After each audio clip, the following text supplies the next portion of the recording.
Bueno, buenos días a todos. Gracias, Pedro, por la presentación y a todos los participantes de este seminario virtual que organiza el IPCBA. Así que, bueno, también agradecer a la gente del IPCBA por haberme tenido en cuenta. Y como el título lo dice, un poco la idea es compartir con ustedes algunos conceptos relativos a verdeos de invierno, ¿no? Verdeos de invierno que son recursos conocidos por todos, como lo que digamos, utilizados en la mayoría de los sistemas productivos, básicamente por los tres roles que se le conocen, ¿no? Que principalmente se le conocen. Primero es su función como reservas, como posibles reservas de forraje. Segundo, como cultivos de cobertura, o también por su participación en la cadena de pastoreo, que es el principal aspecto que vamos a ver en esta charla. Igualmente quiero destacar que como reservas se los ha utilizado, se los utiliza por las ventajas que tienen en su estacionalidad, se producen, digamos, desfasado de los cultivos tradicionales para reservas, presentan alta calidad y con la proliferación de los sistemas de silaje de autoconsumo, han cumplido un rol bárbaro al actuar como reservas, digamos, para categorías como pueden ser las recrías. Como cultivos de cobertura, esto se lo ha visto cada vez más con mayor participación dentro de las cadenas o de las rotaciones en los sistemas mixtos, porque básicamente permiten menor pérdida por evaporación y de nitratos, hacen aporte de materia orgánica, mejoran la infiltración y también controlan de malezas. En cadena de pastoreo, yendo ya al tema específico, que es lo que vamos a tratar en esta charla, ahí lo que tienen es en color rojo, ¿sí?, la curva típica de una producción de una pastura perenne, donde se ve claramente su bache otoño-invernal. Cualquiera sea el recurso forrajero que utilicemos, en general, siempre se produce algún tipo de bache en esa época del año, donde las distintas opciones de verdeo que tenemos, ahí estamos viendo en azul la curva del triticale, en verde el ryegrass, en amarillo el centeno, vemos cómo pueden cubrir con distinta magnitud ese bache que tradicionalmente ocurre. Vamos a focalizarnos en 5 aspectos, digamos, tenemos solamente 15 minutos, así que vamos a tratar de ser bastante concisos en aquellos aspectos que considero relevantes a la hora de lograr la máxima productividad de un verdeo de invierno. El primer aspecto lo hace en la elección del material, ¿sí? La elección del material, lo que primero debemos tener en cuenta es qué especie de verdeo es la que vamos a seleccionar. Vamos a decir una sola frase de cada uno de ellos, pero podemos caracterizar a los ryegrasses como una especie con un lento crecimiento inicial, presentan un sistema radicular que es bastante superficial, con lo cual requieren de humedad suficiente para poder desarrollar su ciclo productivo. En cuanto a la avena, la consideramos la reina de los verdeos por la facilidad de obtener semilla y por la gran difusión que tienen los planteos de la región pampeana, pero digamos, si tuviéramos que buscarle algunas características no deseables, se podemos destacar problemas de pulgones, de rollas y poca tolerancia al frío. Otra especie de verdeo es el centeno, que es prácticamente el verdeo de más difusión en los sistemas de producción de carne, que se destacan por su rusticidad, tiene un sistema radicular, a diferencia del ryegrass, mucho más denso, mucho más desarrollado, lo cual le permite producir en condiciones de sequía o de leve déficit de humedad. Y como una característica relativamente negativa, podemos hablar de una baja resistencia a enfermedades como es la roya. En cuanto a la cebada, tiene una gran producción inicial, si uno las caracteriza, hace la comparación relativa, podemos decir que es el verdeo que tiene mayor velocidad de crecimiento inicial, se adaptan a suelos con pH altos, tiene baja resistencia a enfermedades y a virus sobre todo. El triticale lo podemos destacar por su rusticidad, es semejante al centeno, pero presenta mejor calidad, es decir, aún encañada, el triticale posee mayor calidad nutricional con respecto a un centeno al mismo estado fisiológico. Cuando hablamos de materiales, un aspecto importante es, a la hora de considerar su siembra, es el peso de 1000 granos. Eso es algo que todo el mundo sabe, pero no siempre se tiene en cuenta. Acá vemos para el caso de ryegrass, que es la misma especie, vemos la diferencia que hay en el peso de 1000 granos, con lo cual, para los mismos valores de poder germinativo, de pureza y de valor cultural, nosotros, dependiendo del material que elijamos, podemos sembrar entre 17 a 42 kilos. Eso es para desterrar la idea de elegir densidades de siembra que se basen solamente en kilos por hectárea, sino que debemos conocer estos parámetros para poder elegir la cantidad de semilla adecuada y de esta manera poder lograr un cultivo en óptimas condiciones. El otro aspecto, en cuanto a la elección del material, es dentro de una especie, ya elegimos la especie, tenemos que elegir cuál es el material más adecuado. Yo lo que intenté resumir en esta diapositiva es, para la localidad de General Villegas, tenemos las distintas especies de verdeos, avena, centeno, raigras y triticale. Tomé 3 años, un año representativo de un ciclo húmedo, el otro año representativo de un año promedio y el otro de un año seco. Vemos en la columna de la izquierda, ¿sí?, cuánto produjo el material, el peor material que participó de la evaluación, y en la columna de la derecha el mejor material. Lo que vemos es que hay una variabilidad que es muy manifiesta y es muy marcada, que esto puede variar entre años y a su vez dentro de especies, pero en términos generales, tomando más de casi 20 años de resultados de producción de verdeos, lo que vemos es que las diferencias entre materiales buenos y malos pueden llegar casi a un 80%. Si somos conservadores y nos quedamos con que podemos manejar a través de la elección de un buen material un 40% de diferencia en la producción, es un número más que interesante para tener en cuenta a la hora de seleccionar materiales. El otro aspecto es la fecha de siembra. Es decir, si elegimos nosotros los materiales adecuados, elegimos la densidad adecuada y elegimos el material específico para nuestra zona, sea el que mejor anda en función a la información anterior, nosotros nos queda tratar de manejar dentro de cierto rango la época de siembra, para lo cual es muy importante el antecesor. Concretamente lo vamos a ver después en la recorrida virtual de campo, que los verdeos en este establecimiento se los siembra realmente temprano, con un buen barbecho. Entonces, desde ese punto de vista, estamos generando condiciones más que óptimas. Este es un trabajo bastante viejo, pero no por eso deja de estar vigente, donde se ve cómo, con retrasos en la fecha de siembra, a partir de los primeros días de marzo, se logran disminuciones en la producción de casi hasta un 60% por desfasajes de más de 40 días con respecto a esa fecha óptima.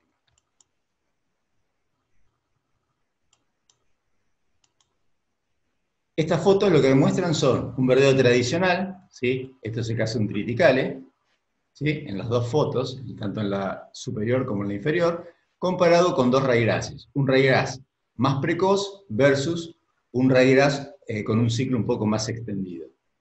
Lo que es importante es que muchas veces el productor trabaja con fechas de siembra desfasadas para generar distintas curvas de producción de verdeos, ¿sí? Eso no es lo aconsejable. Lo que debemos trabajar es con todos los verdeos sembrados en la misma fecha, pero elegir aquellos materiales que logran un encadenamiento por su ciclo natural de producción. Porque si no, lo que vamos a estar haciendo es generando ese desfasaje y armar esa cadena de forrajera más estable, pero lo vamos a hacer a costa de afectar la producción del verdeo. El tercer aspecto es la fertilización. Hay mucha información de fertilización, donde podemos ver trabajos publicados en varias experimentales, donde rompemos los relojes en cuanto a producción.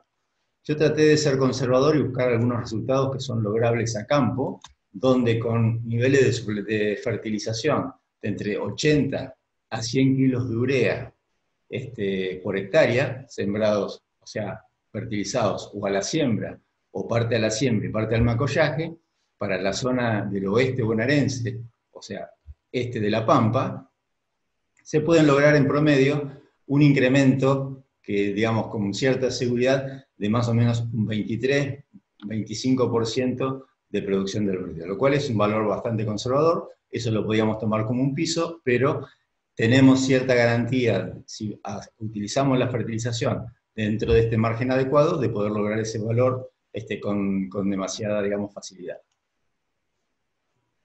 El otro aspecto es el tema del encadenamiento. Algo hablamos en el punto 1 y en el punto 2, pero los distintos verdeos tienen curvas que pueden complementarse. Acá lo que estamos viendo en este cuadro, en esta tabla, es la comparación de un uso exclusivo de un verdeo como es el triticale, ¿sí?, versus una combinación de triticale con raigrácea. Es decir, en vez de sembrar toda la superficie con triticale, sembrar 2/3 de triticale y 1/3 de raigrácea.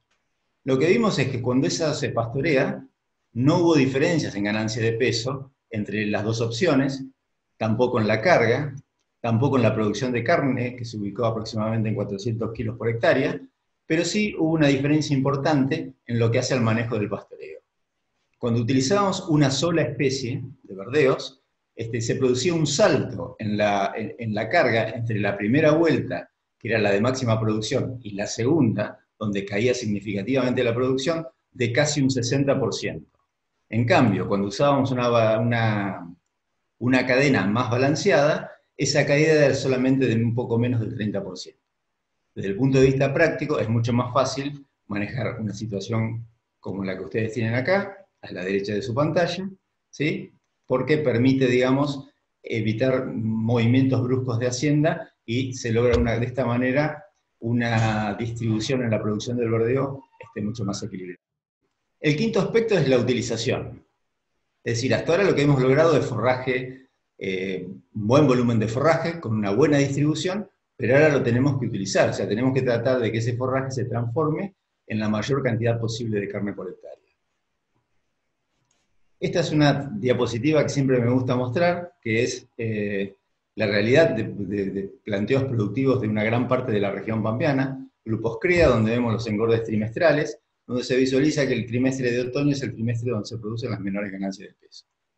Esta transparencia tiene casi 15 años, hace 4 años me volvieron a llamar del CREA de la zona centro, donde a pesar de haber aumentado la intensificación de los sistemas ganaderos, la suplementación, la presencia de corrales, cuando uno analiza la ganancia de peso del manejo pastoril, es decir, de los verdeos y pasturas, sin suplementación o con suplementación, pero sin la etapa de corral, vemos cómo, a pesar de haber pasado 15 años, ¿sí?, las ganancias se mantienen en la misma magnitud. Con lo cual, esto es un indicador de que no hemos mejorado significativamente el manejo de la carga y de la utilización del forraje.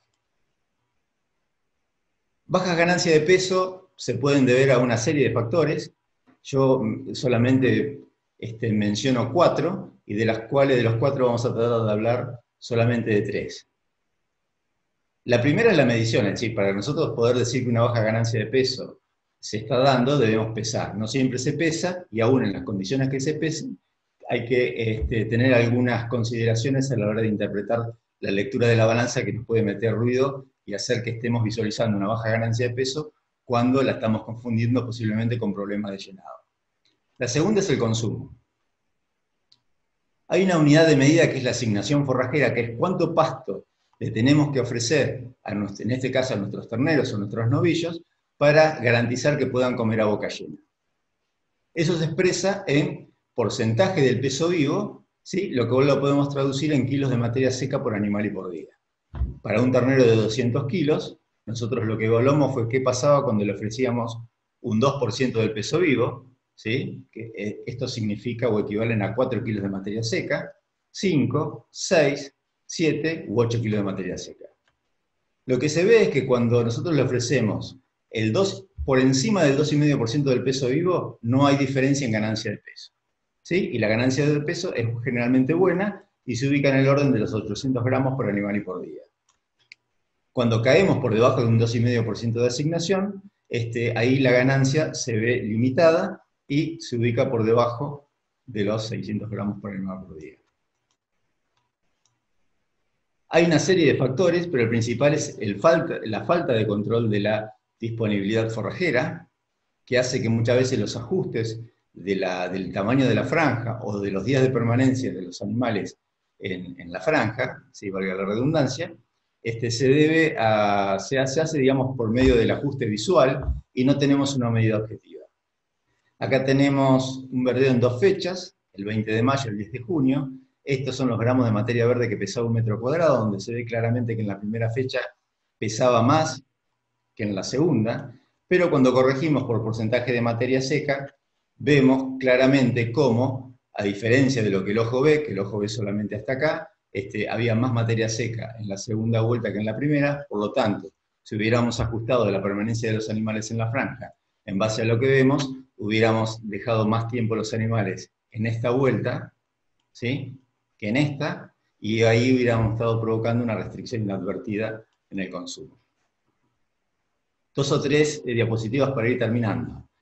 Cuando la disponibilidad del verdeo, la asignación forrajera no es limitante, ¿sí? Cuando suplementamos, o sea, cuando no es limitante la asignación forrajera, nosotros lo que vemos es que en nuestra situación testigo, que son terneros que comen exclusivamente verdeo, no hay limitaciones para obtener ganancias por encima de los 800 gramos por animal y por día. En esas condiciones, la suplementación con maíz al medio o al 1%, con sorgo, con trigo, maíz más un concentrado proteico o expeller de girasol, no mejoraron la ganancia de peso. Sí, lo que permite la suplementación con el medio por ciento o 1% de maíz en la primera vuelta del verdeo es mejorar la carga, ¿sí? Casi un 20 o un 40%, dependiendo del nivel de suplementación energética, y por ende la producción de carne aumenta en la misma proporción. Cuando consideramos el total del periodo de utilización del verdeo, la respuesta es similar. No tenemos respuesta positiva sobre la ganancia de peso, sí sobre la carga y la producción de carne. Los esquemas que nosotros proponemos son de este estilo, es decir, no la suplementación a cantidades fijas, sino suplementaciones que acompañan la curva de producción del verdeo. Es decir, a partir de la primera vuelta, que es cuando el verdeo cae en producción, nosotros incorporamos en este caso silo de maíz, y de esta manera podemos garantizar una oferta estable de materia seca total, conformada por la combinación de verdeo más silo. ¿Sí? Esto lo que logra es un impacto muy importante a nivel de, no tanto de ganancia de peso, que puede levemente disminuir, pero sí a nivel de carga, generando casi un doble de carga, y por ende casi un 80% más de producción de carne. Acá vemos en 3 verdeos, avena y triticale de regras, como la composición posiblemente de este verdeo de regras es un poco más balanceada que aún en condiciones de fertilización. Con 50 kilos de urea, la ganancia se mantuvo estable, en cambio en verdeos tipo avena o triticale, con fertilizaciones por encima de 50 kilos de nitrógeno por hectárea, hubo una tendencia a caer la ganancia de peso por aumento de posibles desbalances nutricionales. Lo último es, para mejorar la utilización, es la estrategia de suplementación con reservas, donde acá tenemos clasificadas las distintas tipos de alimentos con que podemos suplementar un verdeo, donde vemos que las barras cortas indican, y que se ubican a la derecha, están indicando alimentos que son exclusivamente energéticos, con poca variabilidad, y a medida que nos vamos desplazando de la izquierda tenemos las reservas, silajes, henos, donde además de tener un escalón más abajo en calidad, tienen barras de tamaño variable, con lo cual indica que las diferencias de calidad pueden ser importantes.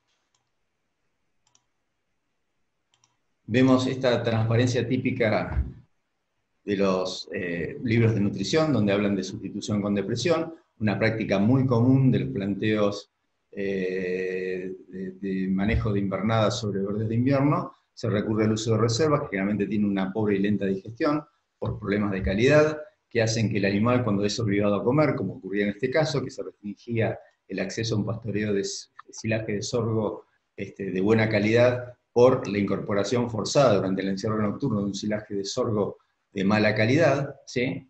Eso provocaba una restricción en la ganancia de peso, que pasaba de casi 1 kilo cuando comían exclusivamente pastoreo de centeno, a ganancias de por debajo de los 600 gramos, por el acceso a ese silaje de sorgo de mala calidad.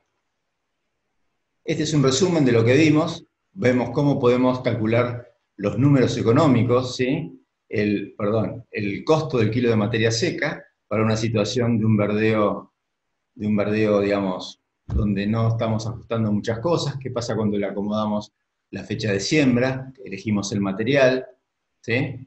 Elegimos una estrategia de fertilización, hacemos un encadenamiento de verdeos, incorporamos la suplementación y mejoramos la ganancia de peso. Vemos cómo pueden cambiar el costo del kilo de materia seca, ¿sí? Esto está actualizado a mayo de este año, y pasamos de un verdeo de casi 0.048 dólares a verdeos de 0.035, es decir, casi entre un 30 a un 40% de disminución del costo. Y con el nivel de retorno también, ¿no? Por peso invertido, cómo en función a todas estas prácticas que fuimos discutiendo en la charla, podemos mejorar significativamente el retorno económico en la utilización de verdeos de invierno. Los comentarios finales. Los verdeos invernales permiten disponer de alta producción de forraje, para lo cual es muy importante el ajuste en la especie, el material, la fecha de siembra y la fertilización. Es factible alcanzar ganancias de peso del orden de los 700 gramos por animal por día, mediante el uso exclusivo de verdeos y o pasturas sin necesidad de suplementación. Para ello se requieren, digamos, utilizar asignaciones que no estén por debajo del 2,5% del peso vivo, y la suplementación en estas condiciones permitiría corregir desbalances en cantidad de pasto y no tanto en calidad. Por lo tanto, cuando uno suplementa en este tipo de recursos, debe usar la sustitución como una herramienta convencional de manejo. Así que bueno, muchas gracias y quedamos después en el bloque para las preguntas.